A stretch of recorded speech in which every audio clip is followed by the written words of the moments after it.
So without further ado, IP, tell us a bit about this very versatile, rich, artistic life you've had for the last 2 decades.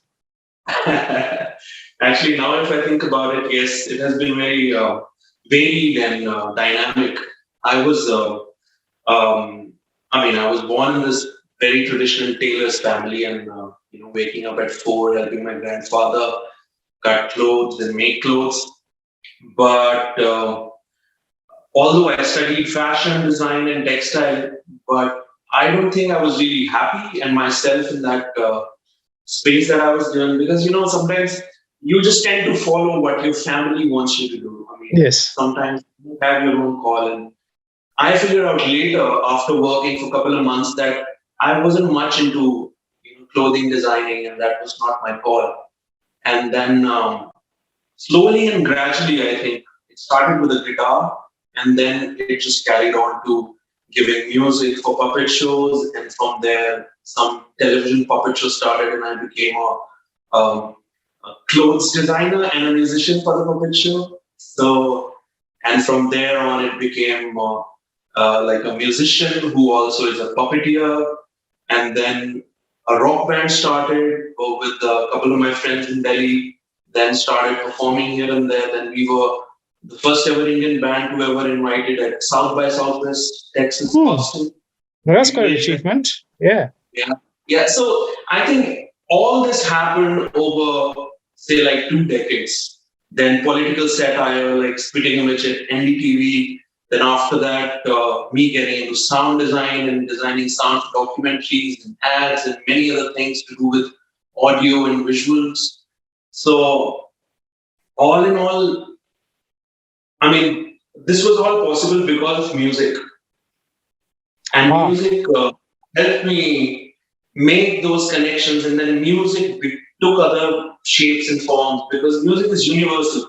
And you can actually make many friends and get involved in many other people's work, be it an installation where someone wants to have music which is triggered by lasers and stuff like that. So, it's very, I think that pretty much defines the diversity that music can lead you into. And that's what happened. Amazing. And so basically what you're saying is music was the thing that connected all these different projects that you did. Yes. Actually, forming the band, meeting the like-minded musicians, jamming with some people initially, and then realizing that you're out to form a band because a friend recorded you on a cassette player and said that I really like this music. And Menwhopause started with their own original songs. We were not playing covers. I'm talking about late 90s, when Indian music scene was mainly about playing covers and participating in the competitions. And then some people coming out with their own music. It kind of started a new kind of scene over there. Yeah, like an indie. So pretty much, I think the Indian independent music scene started to somehow emerge in the late 90s, right? Yes. And I think we were part of it, probably. We didn't initiate it. It was always there, but bands were less confident of playing their own music. And then one band comes which just totally never wants to play cover songs and wants to play their own music. That's how Menwhopause started. And from Menwhopause, I always had the regular job. Music was not my primary source of income and bread and butter. So I would have a day job with NDTV where I would do the political satire puppet show. And after my work hours over there, I would go meet my bandmates and get into jamming and make music. So you must have been a very busy person. It was busy, but when you're young and you are passionate about things where you don't want to call music just your hobby, then you just, after your work hours, you just come and play some music. It just, I think, puts everything together. Of course. And tell us a bit about how you got into puppetry. So it was, I think, around 97 or 98 when a friend of mine, Pavitra, and he's also in Australia. He's a very good photographer. He does wildlife photography here. he studied with someone who was Anurupa Roy, who was doing regular puppet shows. And he said that Anurupa is looking for original live music for a puppet shows. Mm. And why don't you come? So he plays tabla, my friend Pavitra, and he said, why don't you get your guitar and we'll create something for the puppet show. So, puppetry as an art form, it's so lovely to kind of enjoy it live with people right in front of you. There is no big pre-production or computer graphics. It's just, done very, very spontaneous in front of you. And we wanted to have that kind of feel with music also. So we were already jamming together, me and my friend. So we said, let's make music for this puppet show. And at that point, we realized that puppetry was never taught in academics in India. It has always been like a family past kind of tradition where the father would teach their kids how to do puppets and then, do storytelling and go out and perform. So puppeteers were in demand in a tiny pocket because there were very few puppet groups. But not many people would get into it because you can't earn money from just being a puppeteer. You have to do something else. And I was all in for puppets. So I started meeting Anurupa more and started making puppets with her. So when you're making puppets, you just tend to get the idea of how that puppet would talk or would breathe or how that puppet would enact. So that made me a puppeteer also. So I was designing puppets, doing clothes and other things designed for puppets. Then I started manipulating puppets, and then you became a puppeteer. It was the thing for stage. And how long was this process? How long was it from you writing music for a puppet show to actually becoming a puppeteer? I gave music for about 3 puppet shows initially before I actually started manipulating the puppets. I think these 3 shows took about 6 months of preparation because you need to have your cues right. You have to rehearse a lot. And it's not only you, there are many puppeteers, there are 8 people coordinating them. So I think time-wise, it would have been more than a year or 2. But during that time, I started making puppets with Anurupa, helping her out to make whatever she was doing in terms of set design, puppets. So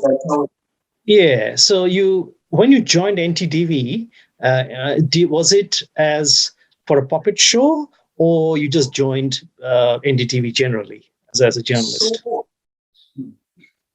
So, after doing puppetry with Anurupa, I also did a lot of puppet shows with Dadi Padamji and Varun Narayan and also Ranjana Pandey. These are very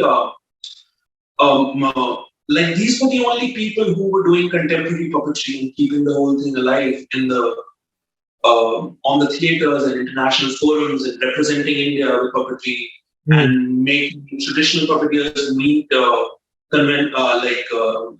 modern puppeteers and doing shows together. So Ranjana Pandey also did one televised show called Kullam Kulla.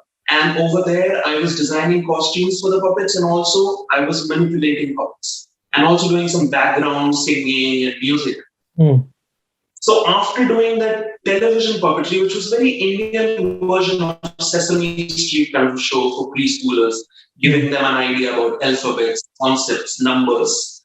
After that, I think 3 years down the line, NDTV started their own puppet show, but they were still looking for people. So I already had experience working with puppets and working television shows done with puppets. So I had an audition and all. It wasn't difficult. And once you've spent time with puppets, you have lots of basic things covered in terms of how to enact with a puppet. So that helped. And with NDTV, it was a regular job. And at that point, I was looking for a regular job also. Because otherwise, puppet would be very like a year-long kind of an engagement where you work on a show, travel with it. So it is not like a very salary oriented thing. Like at least at that point, Yep. it was more like freelance kind of work that you would do and work with different artists. But NDTV had something else to offer, which was like the regular job, and I was actually spending more time with puppets, and that was something that I used to think about. That it would be amazing to have puppetry as a regular job where you spend 8 hours with puppets, figuring out everything. It was a new show, although on the concepts of spitting image, so the framework was already there. But doing it regularly for 14 years, that show was on air. It became the identity of that channel, political satire that people wanted to hear their own voice. And with puppets, you can make fun. You can make fun of traditions. And in Hindi, it was called Gustakhi Maaf. And in English, it's called Double Take and The Great Indian Tamasha. Puppets' idea is, nobody gets offended. It's a test of your own sense of humor and the government in power. And it's a daily sketch. Every day you're coming up with new steps and new twists, how to provide that twist to people. So it stays very, very energetic and very full of vibe with your team and the production. And then you go out. You diversify the whole show in many ways. Yeah. But that show kept me engaged and a lot of viewers also engaged for 14 years. I think that's a leap in itself. That's really interesting. The shows that you've done for NDTV. So, are some of these shows available online? Yes, yes. Can people watch them? They have their own YouTube channel, and on that, most of the show clips are there. Most, I think, but at some point we were off our show daily, and at some point we were 3-minute fillers twice a day. I think the quantity of the content would be too much. Someone really would need to be archives. Find all the. That's right. Yeah, but I imagine I'll find the links and put it in when this session gets posted on Facebook. I'll post some links so people can sort of jump, click and then have a look at the puppet shows that you were involved in with NDTV. Coming to music, you with your band, menwhopause, but also as a musician yourself, you primarily are a guitarist, right?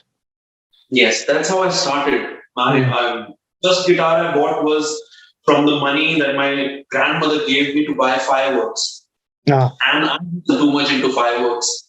And I was quite young. I think I was in school, 10th standard. I saw a music store and I was very intrigued by it. At that time, guitar was not like a very regular instrument to learn. There were very few teachers. It was rare to see people with guitars. Picked up one, I had no idea. I was so clueless. The first time I think I broke the string, I took the entire guitar back to the store, telling them that I broke the instrument. Training. Nobody in my family was into music. I see. And did you teach yourself, or did you also get some lessons? Initially, actually, I'm talking about the times when Google wasn't there and internet came slightly later. So, guitar teacher, I was lucky. There was a neighbor, and back in those days in Connaught Place, which is center little prime area of Delhi, there used to be a cabaret called Lido, where music would start at 8 p.m. and go on till 1 or 2. And there was a person living in my neighborhood who used to be a guitarist at that cabaret. And then I went to him and I told him that I want to learn guitar. Can you teach me? He said, yes, I will teach you. Your classes will be every day. You have to pay me 150 rupees every month, which is $3 a month. And also get it and pickles from my residence because he loved Punjabi food. Right. It was a barter deal of giving him pickles and foods and 150 rupees, which meant, quite okay that time. So he got started on basic rhythms, waltz, He taught me for 2 months, and two chords he taught me: D major and D minor. All right. And it all just started with, meeting more musicians from Nepal and jamming with them, listening to their music with them, playing their traditional instrument, stool that they play called madal, and then other musicians while working on a project with an NGO where that person, Pavitra, that I was talking about, is in Australia. So he was on tabla, there was someone else on guitar. So more or less, I think I learned from people by playing music with them instead of going to school. I mean, there was no school where I could learn. Yeah. Especially back then. And of course, India has come a long way in terms of people wanting to learn music since then, especially Western music. Traditional instruments, Pradip, over there, like my parents sent me to the Gurudwara to learn tabla because something which is taught. But guitar is a very, in Indian context, that time is a very Western kind of instrument. Yeah. You would learn guitar. But in order to get into the classical music school, either you have to have a family backing, which is like, someone who went to a music school. I came from a family where playing music would be considered not professional, probably you've lost your life and you're a loser that you're playing music. That's right. Yeah. It's the kind of aspirational Indian families, they are not into things that are not guaranteeing you some kind of sustainable income. Yes. It's a very, for at least like middle class families, they would want their kids to be engineers and doctors and clerks, but they wouldn't want them to be. That's right. Yes. And it is kind of interesting because it's a story that every Indian musician will tell us about, right? It's a familiar story in every, amongst Indian musicians about, unless they come from a family where there's music. There has been music. Once my grandfather told me, play your guitar slightly softly. Don't let the neighbors hear that there's a musician here. Thanks, Grandpa, for the encouragement. And then you also picked up playing some more Central Asian stringed instruments, didn't you? Yeah, I think this happened somewhere around 2011 or 12, where I always played acoustic guitar with my band. And there was no I'm playing only the rhythm and stuff. So the menwhopause sound, when you listen to the first album, Home and Easy, I had a very different kind of style of playing acoustic guitar, like very rough and edgy kind of rhythms, almost jarring strings where I would break strings during the gig and would, face black for my band. Somewhere I always had this love for folk instruments. Be it that Bagal Bacha, that, snake charmers play that beautiful instrument with a string, but it's actually a percussion instrument. And then Punjabi Rabab, Egyptian Oud. But these instruments are not easily available. So I could jam with a baul at a friend's place where he was playing Dotara or Ek Tara with Bagal Bacha and singing songs. And I always had that thing with folk music where I could just sit with a bean player and just, jam away. That took me to Dharamshala. A friend from Tibet got me a damian. I asked him to get me damian. That instrument is not here. It's in Delhi right now. And I went to Dharamshala to learn it from a teacher for like a month. So it's a fretless instrument which is played in Tibet. And then from there, I think I started buying folk instruments from other countries wherever I could. And I wanted to diversify the sound because at that point, I had played acoustic guitar. I even used weird processors for acoustic guitar while producing the albums or the live shows, or we're just using the textures and timbres of different instruments or trying to create something new with acoustic guitar. And then I think I wanted to buy other instruments like Irish bouzouki and just because it's a very wide soundscape. And in my head, I stopped listening to only guitar. I was listening to other textures. And that's when I wanted to play more instruments. And I think it's easier for a guitar player if you know the kind of sound that you want, then you can get into other instruments which are played in the same style. They would have their own difficult levels in terms of being like an oud, which is fretless, which is difficult to kind of get hold of nicely because it has its own microtones and different kind of style when you play. Or be Cobra from Kazakhstan, which I was carrying for the synth farm when we went. It has nylon frets and you can move frets also.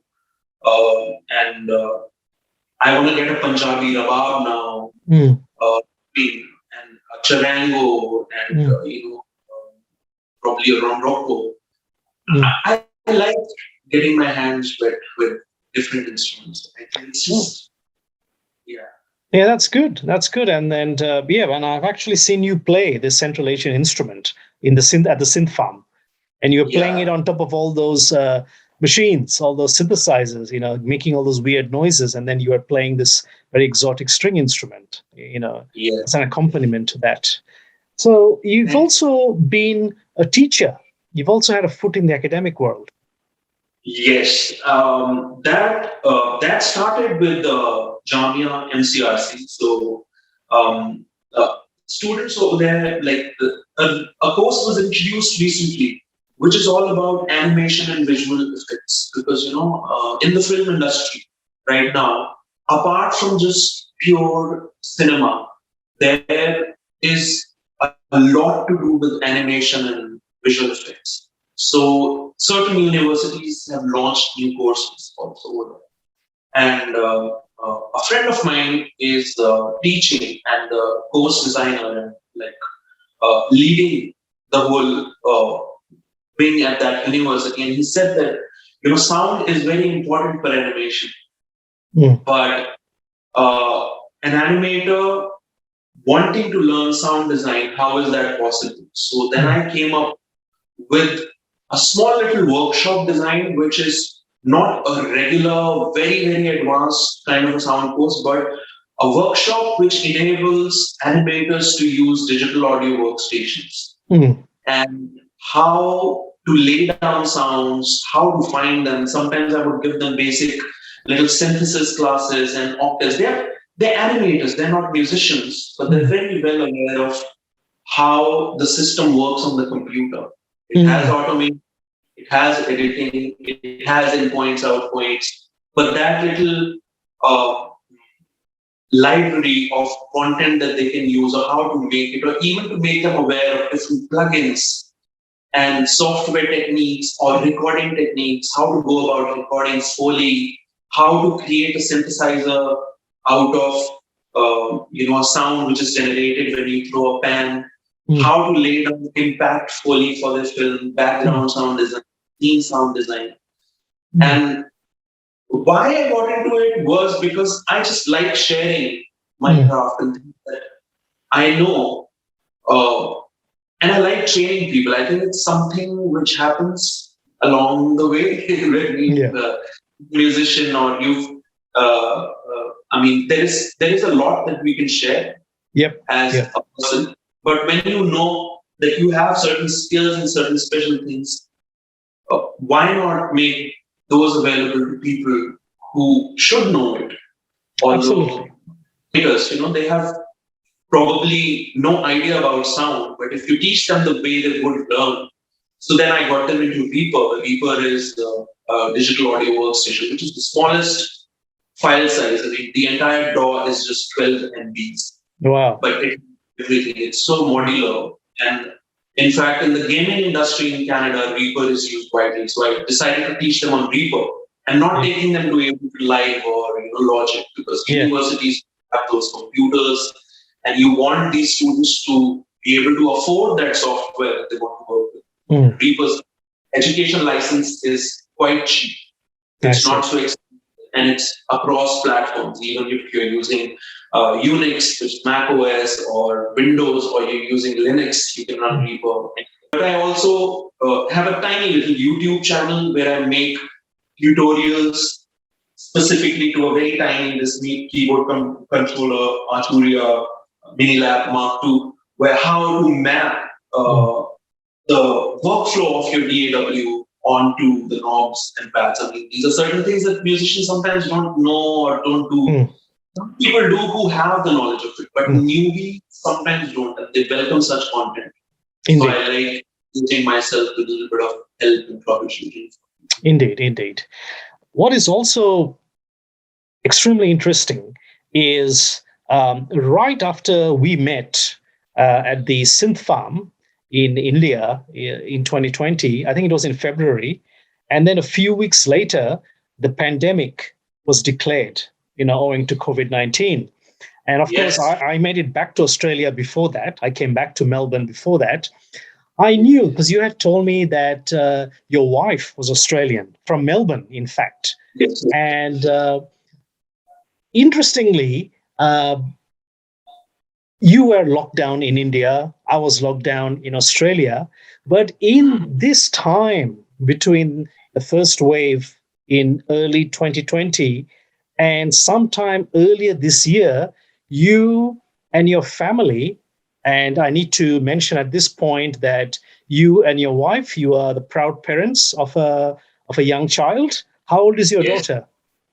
She's very good. She's out for a tiny little walk because I took a small little break from looking after her for this recording, especially. Otherwise, I usually with her to the park. So they say it's a really interesting story because that was the last time I saw you at the Synth Farm, and in this time, your daughter was born. And you guys basically, at very short notice, left India to come to Australia. And you were in quarantine in Darwin. Tell us this whole story. Yeah, this whole story sounds like a full-on indie film. It does. In a dystopian future. So it was 9th. I still remember the day I left you at the airport. 9th and 9th of February. 1 week. Yeah. 1 week from 9th was my sister's wedding, and our guests were also over and they left. And 21st of that month was the first day of lockdown, which started with we'll have a lockdown for a week. But, as we've seen, that week never ends. Yes. Because, that week becomes another week, a year, more than a year. And Melbourne knows it. Very well. There's one city which has been the most locked down. Yes, Melbournians know it all too well. Yes. And things were just happening. We got to know while we were in the lockdown that my wife was pregnant and we were going to have a baby. At that point, it was when you're going to have a baby, sometimes you don't go out too much, and anyways you're at home doing research of how to provide everything for your baby and keep your research work going, how to handle 1 month old at this stage of pregnancy, what happens. So there's a lot of television and information. You can't go out and meet friends anyway. So somewhere I think initial part of that lockdown kind of worked for us because we wouldn't have done much. We were just chilling, and we were not able to travel, and it would just be like a little curfew at home with cook something, watch something, read something, eat, and loop this whole day over and over again. That's right. Yes. And then our daughter was born in India. The day when she was born, I got the call that I had applied for my PR, and I got my PR that day when we were being discharged from the hospital. And I told them that my daughter is born, so how do we go about the documentation? Then my wife knew how it is done when a kid is born outside Australia, just going to the embassy, getting the passport and everything. And when she went to get the passport for our daughter after taking birth certificates, there's lots of documentation in this process. Of course. I cannot think that I almost did a PhD in migration. So because me and Sarah, we were living in India for more than 2 years now. Mm. and then keeping these documents. I mean, this is the most difficult kind of immigration process. Yes. Having a baby over there, but luckily someone at the embassy saw that this baby was born recently, and that person knew that the repatriation flights, the first round, were about to leave India, and she said that we'll put you on that flight. Mm. So I had just 12 days to prepare all the documentation and pack my life, which I lived in India for almost 40 years, my uh, instrument collection, my clothes, and everything. I was given 25 kgs of luggage allowance. It was tough. We had baby, we had the baby stuff, we had baby carrier, toys, because there are things that we have to do in the Darwin quarantine also. Mm. So it was a lot. It was like a movie. And then finally, from Darwin, we went to Warhope, where my wife was born. We stayed there and got this place over internet. Rented in a unit here. Then most of the stuff I shipped from India. I had to ship it through India Post because none of the other courier people would take it because there's a clause. You can send things which can have custom. Now, how do you put custom duty on things which are already used? Mm. And how do I transfer my entire phone from Delhi to be able to, have it fully working in Australia because all my banks and everything is connected to an Indian number. Mm. And then there are a lot of small things. Absolutely. It's absolutely. Yeah, it's amazing how you managed it. Yeah. I'm like happy, space, settled, have a basic studio. I can compose music. I did 2-3 projects from here, and then went out and met you at Yeah. Western Market when the lockdown was not so harsh and we could meet. That's right. Both vaccinations. Yeah. So you how long were you in the quarantine in Darwin for? Darwin, it's 14 days, and 14 during days. those 14 days, you get all your meals. You pretty much confined to the room, Yeah. which you are given. There's little bit of a space outside the room where you can go and stand.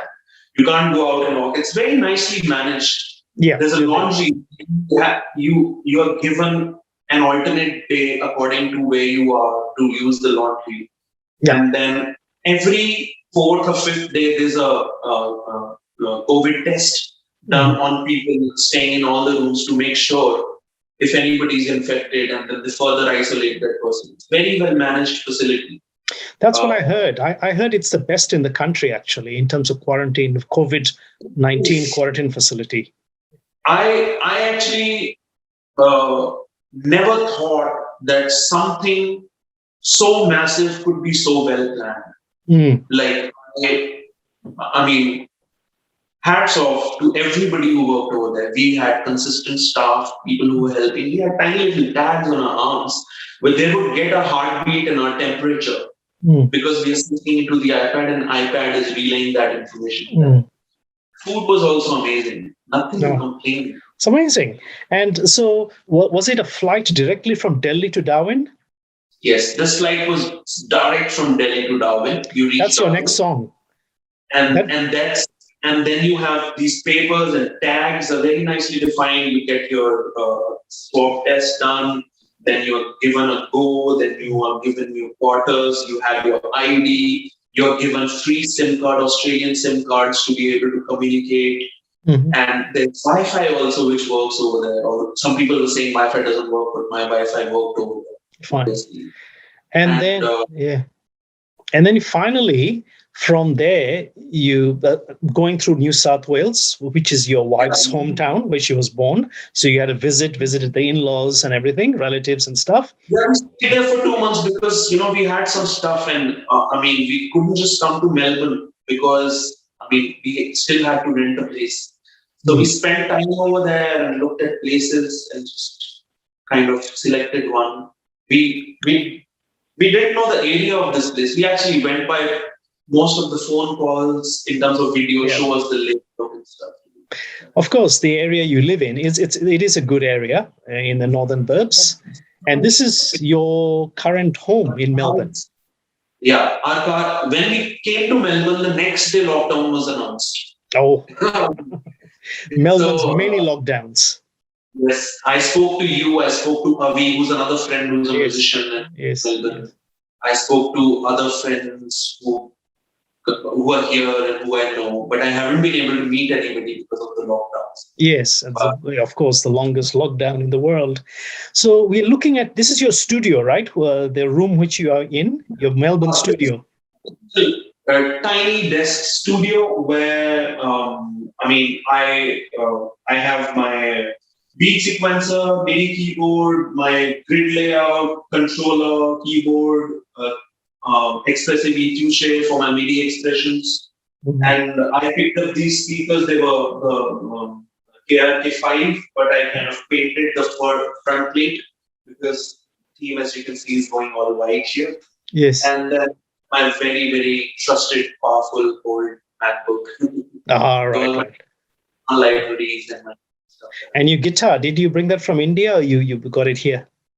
Guitar, this was the only instrument I was able to carry because, and in fact, I wasn't sure that this would make it. It was in a soft case. And when we were on a flight from Darwin to New South Wales, they said that the height of the instrument has to be such that it can be carried in cabin. But I said, I don't have the hard case. I mean, there's something that I learned here that an instrument needs to be a certain height, below certain centimeters, to be able to carry it as cabin baggage. Otherwise, you have to buy a ticket for it. Yes. That's why progressive guitarist from Australia, Pliny, he's got a headless guitar. So I think musicians kind of, they know how the local system works over there. Yeah. And that's how. Yeah, and they work around it. And yeah. So you have also, how long has it been since you settled in Melbourne? You moved to Melbourne. It was the end of June. End of June, yeah. So yeah. So it's so again. So I think I hadn't mentioned that at the earlier part of this conversation. So welcome to Melbourne. Because you're still, it's just been not even 6 months yet since you moved here. And you've also already become quite busy with projects. So from this home studio in Melbourne, you are already undertaking some music projects, aren't you? Yeah, that's the positive thing about doing sound score for doc user ads or PSAs, because even if you're working for people in India, it's just that you know that there's daylight saving and the 6 hours of gap. I time myself. I try and run everything one day ahead. So I would do the sound and then send it. Mostly all the feedback is done online and changes. Being a music producer, I think you can work geographically from anywhere. And True. Then I'm meeting one puppeteer I met and I wanted to work with him.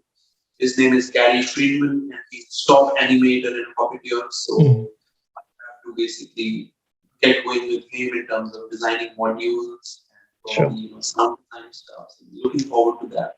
That'll be great. Of course, and we've said this a few times in this conversation, Melbourne being the world's most locked down city, you haven't had the opportunity to go out there much and, and participate in live music or meet other musicians.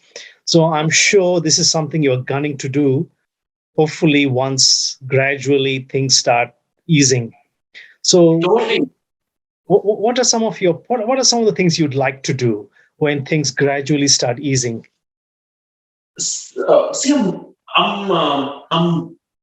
I don't even know the kind of venues that I want to be regular, but I know the kind of sound I like and the kind of music I follow. But I really want to be more experimental in my approach in terms of I want to check out every place that I can to see what kind of music is playing over there. It's not.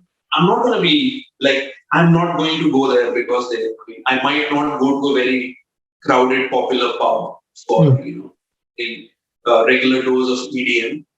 But I would like to check out the alternative music scene, jazz, post-rock. And in fact, I am really thankful that you tagged me on a radio list at PBS Radio. And I still follow their Facebook page. And keep giving content about other bands. Right? I mean, that has been a small little window for me to explore what kind of musicians are there and what are they making. And I actually found one of my newfound favorite bands here in the scene.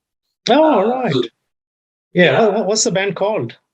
List post-rock jazz band. I'm Yes. forgetting the name. Yeah. Just give me a moment. I have to tell you. Right. And going out with you when we went to those two places, I mean, the first place that music was epic. The radio bar. Yes. Yeah, loved it. And then the other place where band actually stopped playing, but that place. Oh, yeah, that's right. Your gig also here because you were supposed to play at Broadway, but then I was here, and then we had the lockdown 5.0 at that time. I actually got very excited, and I told all my friends that my friend is playing, so we have to go for the gig. And planned everything. It is a bit of a pity that the vibrancy of Melbourne. Melbourne is a very vibrant, or has been a very vibrant live music city. Perhaps the most vibrant city in the Southern Hemisphere when it comes to live music. But owing to the lockdowns, unfortunately, that has gone very dormant. The band I was talking about is called Spirograph Studies. Oh, Spirograph Studies. Wow, what a name. Rock, jazz, minimalism four-piece from Melbourne. So I can see that you're already starting to do a bit of research and looking around to see what you'd like to check out when gigs are allowed back.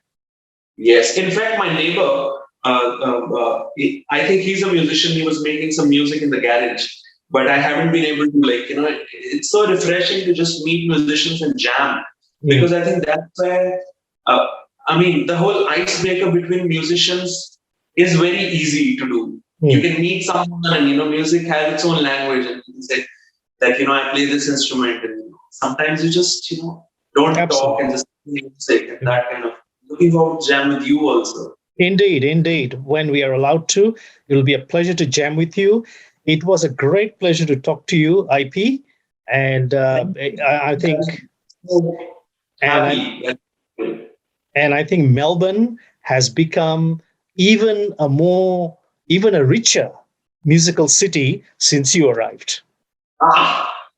So, awesome. so we look forward to incorporating you into our local music scene. I would love that. So thanks, IP. It was a great to have this chat with you. Thanks for having me.